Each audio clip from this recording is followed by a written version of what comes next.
Shalom. This week we are reading Parashat Beshalach.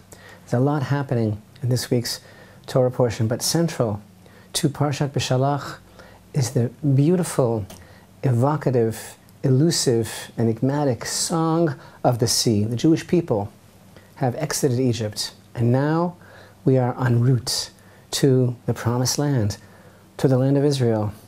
And just as we saw a total reversal of the natural order, and we saw nature itself become unhinged in the 10 plagues, so too the experience of crossing the Sea of Reeds is an earth-shattering, cataclysmic event.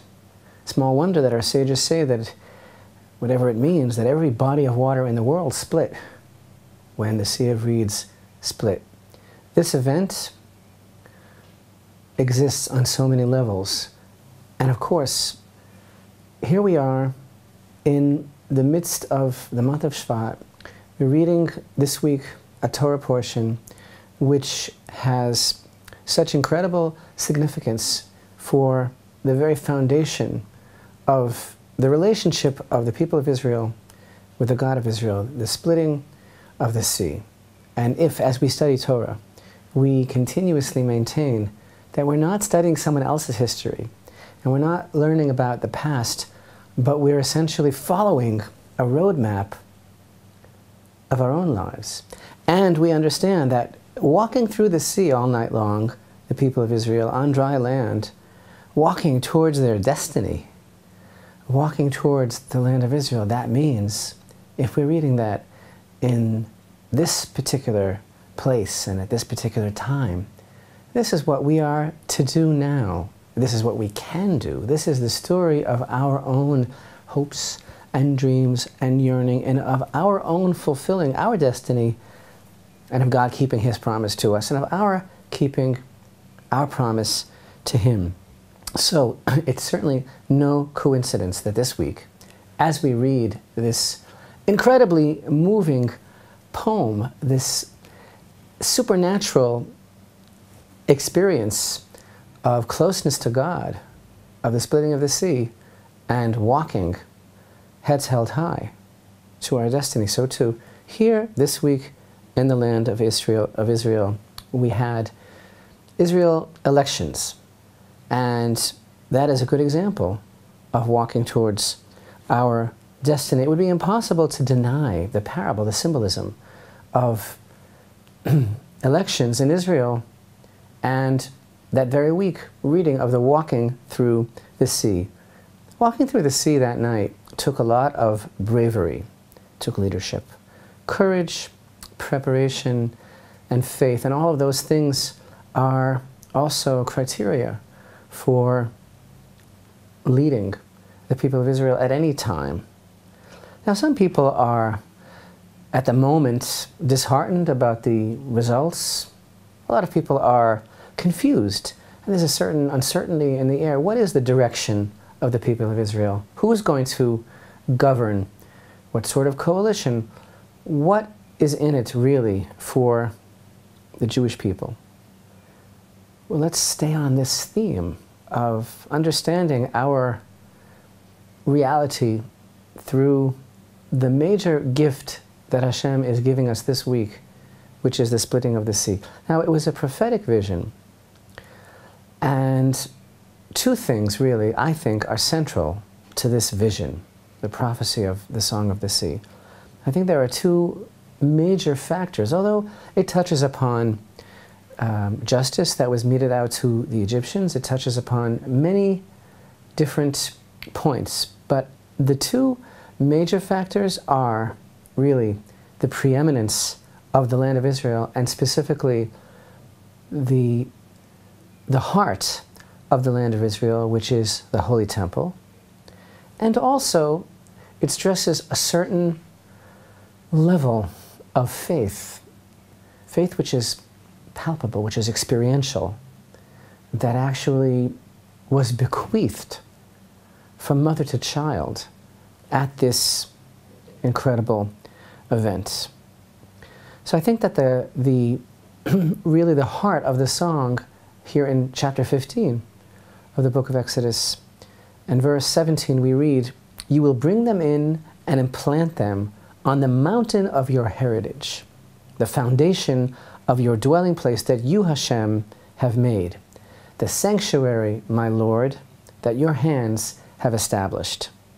And this verse is referring to the Holy Temple. And indeed, our sages tell us that what this verse really intimates is that the entire purpose of leaving Egypt and going through this experience was to come into the land of Israel to build the Holy Temple. So that is, as far as my first conjecture is concerned, the preeminence of the land of Israel and the centrality of the Holy Temple in the song. But the other factor, this idea of this transformative experiential faith, I think is emphasized most beautifully by such a moving midrash. Is so powerful. It tells us that, you know, that night, people of Israel are walking through the sea.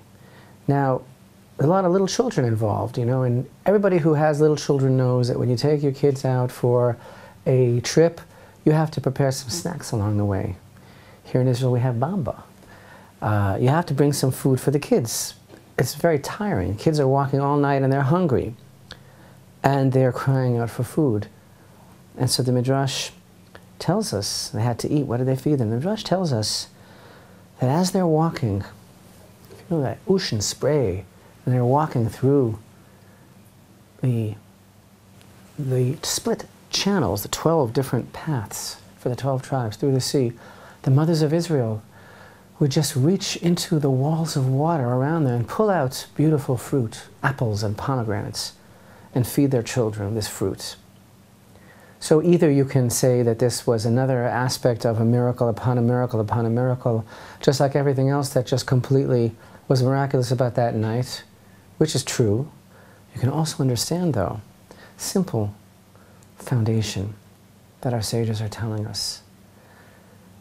And they're telling it to us as so clear through this beautiful poetic device, this vehicle of this anecdote of pulling the fruit out of the walls of water. What they're really saying, in other words, is that the mothers of Israel fed their babies, their children, on faith, on the pure experience of what was happening and what they saw and what they realized and the tremendous level, the reality of the relationship with God that they really had. You know what? It was like food. And this is the sustenance upon which the mothers of Israel nurture their children from that time on. This is the food, literally the fruit that they gave them was pure faith. And I think that these two concepts, the concepts of the preeminence of Eretz Israel, and most specifically the Beit HaMikdash, the Holy Temple, goes hand in glove with this idea of this edible faith that was just there for the grabbing that night, and that really, just like Eretz Israel and the Holy Temple, it's still there for us now, that edible faith for the grabbing, for us to nurture our children.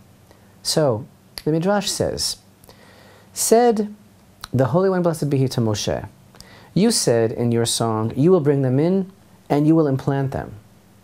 End quote. And continues the Midrash, Hashem said to Moshe, by your life, that's exactly how it will be. I will bring them in now, and in the future, I will plant them in that land, a true, everlasting planting, that they never will be removed from their land, as in the words of Amos the prophet, last verse of Amos says, I will plant them upon their land, and they will never again be uprooted from their land that I have given them, said Hashem your God. That's pretty clear. What could be clearer than that? They will never be uprooted. Another Midrash tells us, what is this double language? You will bring them in, Moshe said, and you will plant them. So, you will bring them in. This was, if you'll pardon the expression, the first coming with Joshua. And you will implant them, if you'll pardon the expression, the second coming of Israel in the days of the Messianic era, as it states again in that verse in Amos, I will plant them upon their land. So Joshua conquered the land of Israel. And that was foretold and alluded to in the first part of that verse in the Song of Songs. You will bring them in, but you will plant them, our sages say. Amos the prophet is alluding to this. That's later. In the Messianic era, you will plant them in, and they will never again be uprooted. Or what is the Messianic era? Do you think that it is something where you're going to hear harp music, a lot of blue smoke around, angels with wings taped on their shoulders? Or do you think it might be something that we're experiencing right now? Here again, our contemporary reality, elections in the state of Israel, the nitty-gritty of it all, the real politic. God said He will implant us and that we will never again be removed. Now, we heard a lot of programs, different platforms, different parties running for office. Again, the dust hasn't settled yet. We don't know how it's going to play out. But, of course, there's someone else involved in this whole equation. Now, some have a program to divide the land. Some have a program, God forbid, to abandon the land. But what about Hashem's program? We just read that this is going to be forever. Never again will be uprooted. What about the promises that He made? I don't think that those were just election promises. I don't think that was electioneering. Meanwhile, beautiful Midrash in the Mechilta tells us, again, explaining ever deeper the words in verse 17 of chapter 15 here in the Song of the Sea, Az Yashir, which again I maintain is the central emphasis of this song, preeminent, the concept of the Beit HaMikdash. The Midrash and the Mechilta explains, what does it mean, the words, in the mountain of your inheritance? Very beautiful. Listen. Chazal, our sages tell us, they point out the reality of the Torah. There are 4 things that are called inheritance. See, the verse says, I will implant them on the mountain of your heritage. Let's read that in Hebrew. Beautiful verse. It says, Tiva'emu v'tita'emu behar nachalatcha, which means you will bring them in and implant them on the mount of your heritage. Nachalatcha, your heritage. So our sages point out there are 4 things that are called nachala, that are called heritage. Israel is called heritage, as the verse states. It's in Deuteronomy 9:29. And they are your people and your heritage. Secondly, the land of Israel, as a verse states, the good land that Hashem, your God, gives you as a heritage, Deuteronomy 4:21. The Beit HaMikdash, the Holy Temple, as it states right here in our Parsha, as we've been saying, the mountain of your heritage. And fourthly, the Torah itself, as it states in Numbers 21:18, a gift, referring to the Torah, a gift from the wilderness, the gift went to the valley, that is called the heritage. The Torah is telling us, says the Midrash, said the Holy One, blessed be He, let Israel, who are called my heritage, come into the land of Israel, which is called heritage, and build the holy temple, which is called heritage, in the merit of the Torah, which is called heritage. All are called nachala. And this, concludes the Midrash, is the true intent of the words in the mountain of your heritage. So, here we are, reading this parsha this week, and here we are, in space and time as a people, walking towards our destiny, whether or not we know it. Intuitively, we are feeling our way. It's all good. It's all very, very good. And it's all part of feeding on faith. We're walking, our eyes are wide open. Hashem has His program, and the program is all about inheritance. The program is all about heritage, and nothing can change that.